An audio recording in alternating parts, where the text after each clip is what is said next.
नमस्कार,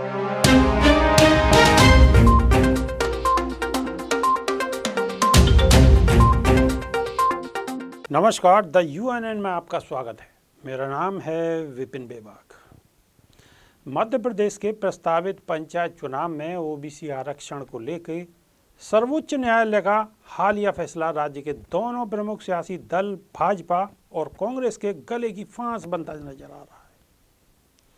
राज्य विधानसभा का सत्र प्रारंभ होने के 2 दिन पूर्व आए इस फैसले की राजनीतिक महत्वता इस बात से जानी जा सकती है कि 5 दिवसीय शीतकालीन सत्र में इसी को लेके गर्माहट बनी रही। मामले की गंभीरता आकलन ऐसे भी किया जा सकता है कि खुद मुख्यमंत्री को ओबीसी आरक्षण को बरकरार रखने सदन में संकल्प लाना पड़ा। अब वे इतने पर ही नहीं रुके, उन्होंने खुद विधानसभा में एक प्रस्ताव पेश किया है कि ओबीसी के आरक्षण के बगैर त्रिस्तरीय पंचायत चुनाव नहीं कराए जाएंगे। उनके द्वारा पेश प्रस्ताव को सर्वसम्मति से पारित किया गया। उल्लेखनीय है कि गत शुक्रवार को सर्वोच्च न्यायालय ने मध्य प्रदेश के पंचायत चुनाव में यह कहते हुए रोक लगा दी थी कि आरक्षण अधिकतम 50% सीटों पर दिया जा सकता है, जबकि मध्य प्रदेश में औसतन 60% आरक्षण इन पंचायत चुनावों में लागू कर दिया गया था। सर्वोच्च न्यायालय ने सख्त रुख अपनाते हुए राज्य निर्वाचन आयोग से कानून के दायरे में ही रखकर चुनाव करवाने का निर्देश देते हुए कहा था कि आग से मत खेलिए। न्यायालय ने ट्रिपल टेस्ट का पालन किए बिना आरक्षण के फैसले को स्वीकार नहीं किए जाने की बात कही। बेहद कड़े शब्दों में न्यायालय ने ओबीसी के लिए निर्धारित सीटों को सामान्य सीटों में तब्दील करने की अधिसूचना जारी करने की बात भी कही थी। चेतावनी देते हुए कानून का पालन नहीं करने पर चुनाव रद्द किए जाने की बात भी न्यायालय कह चुका है। दिलचस्प ये है कि सर्वोच्च न्यायालय ने यह टिप्पणी जिस मामले में की है वह मामला असल में आरक्षण के रोटेशन और परसीमन से संबंधित था। मामला भोपाल जिला पंचायत के अध्यक्ष व कांग्रेस नेता मनमोहन नागर ने दायर किया था। उल्लेखनीय है कि प्रदेश में ओबीसी के लिए जिला पंचायत सदस्य के 155, जनपद पंचायत सदस्य के 1273, सरपंच के 4058 और पंच के 64,353 पद आरक्षित किए गए थे। ओबीसी समाज के कई नेताओं ने कहा है कि यदि सर्वोच्च न्यायालय की आपत्ति आरक्षण की सीमा 50% से अधिक होने को लेकर थी, तो राज्य सरकार और राज्य निर्वाचन आयोग को पूर्व में ओबीसी को दिए 14% आरक्षण को बरकरार रखे जाने का अनुरोध किया जाना था, जो किया नहीं गया। भले ही राज्य शासन और भाजपा के सारे नुमाइंदे कांग्रेस पर ओबीसी आरक्षण का विरोधी होने का आरोप लगा रहे हों, मगर कांग्रेस का कहना है कि उनकी आपत्ति इस पूरी प्रक्रिया में परसीमन और रोटेशन का पालन नहीं किए जाने तक सीमित थी। उन्होंने कभी भी आरक्षण को लेकर न्यायालय में सवाल नहीं उठाए। कांग्रेस का कहना है कि राज्य सरकार ने 2019 के परसीमन को निरस्त कर जो अध्यादेश जारी किया था वह असंवैधानिक है और इसी तरह अधिसूचना जारी करते समय रोटेशन की प्रक्रिया को भी पालन नहीं किया गया। इस मामले में भाजपा और कांग्रेस के मध्य तल्खी इस कदर बढ़ चुकी है कि इस मामले की पैरवी करने वाले और कांग्रेस के राज्यसभा सांसद विव के तनख्वाह मुख्यमंत्री शिवराज सिंह चौहान, उनके विश्वस्तों में शुमार मंत्री भूपेंद्र सिंह और भाजपा के प्रदेश अध्यक्ष विष्णु दत्त शर्मा को मानहानि के नोटिस भेज चुके हैं। मगर इन सब आरोपों और प्रत्यारोप के मध्य राज्य का ओबीसी समुदाय बेहद आक्रोशित नजर आ रहा है। उसका मानना है कि इस समुदाय को उसका हक न देने के लिए ही यह सब किया गया। उसकी सबसे ज़्यादा नाराज़गी खुद भी ओबीसी समुदाय से आने वाले शिवराज सिंह चौहान के प्रति स्पष्ट तौर पर महसूस की जा सकती है।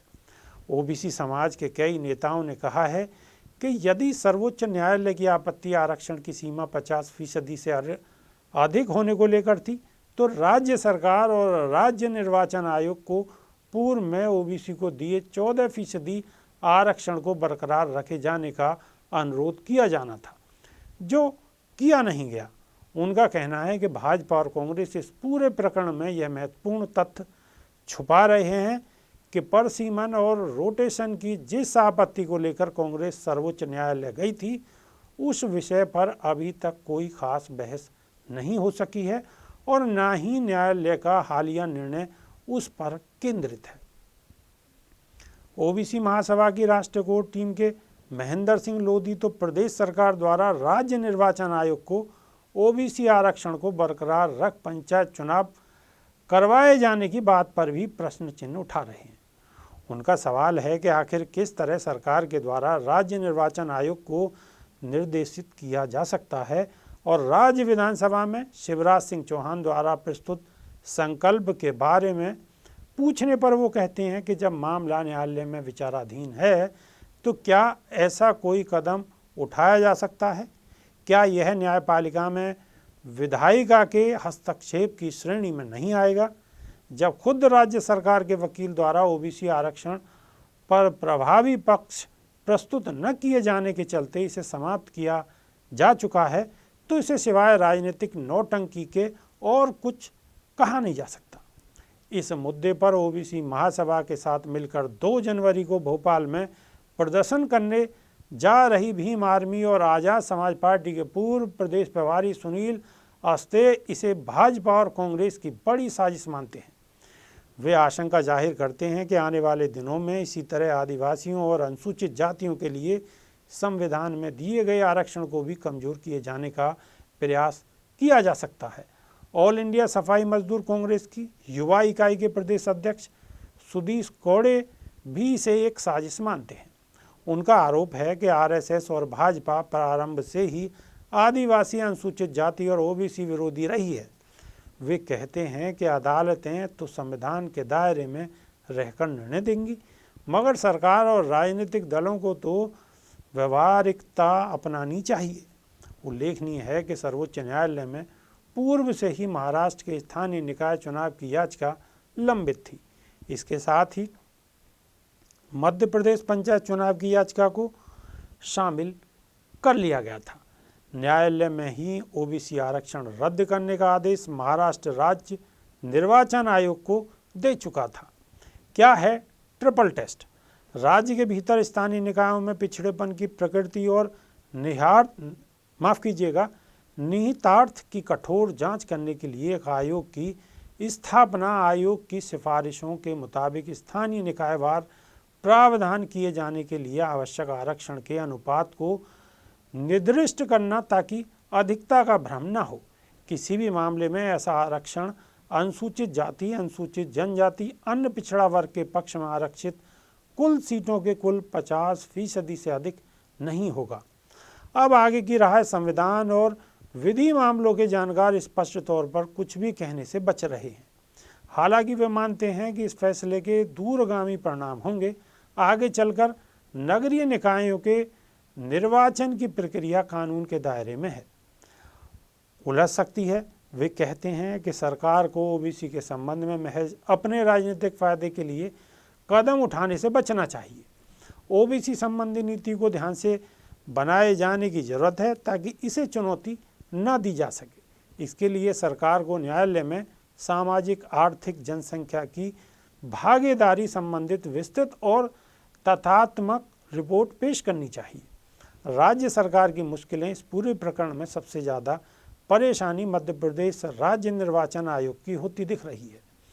महाराष्ट्र के स्थानीय निकाय चुनाव में ओबीसी के लिए 27% आरक्षण के अध्यादेश को रद्द करने के अपने 6 दिसंबर के आदेश के परिप्रेक्ष्य में ही मध्य प्रदेश में न केवल आरक्षण रद्द किया गया वरन ओबीसी की सीटों को सामान्य में परिवर्तित करने के निर्देश भी जारी किए गए।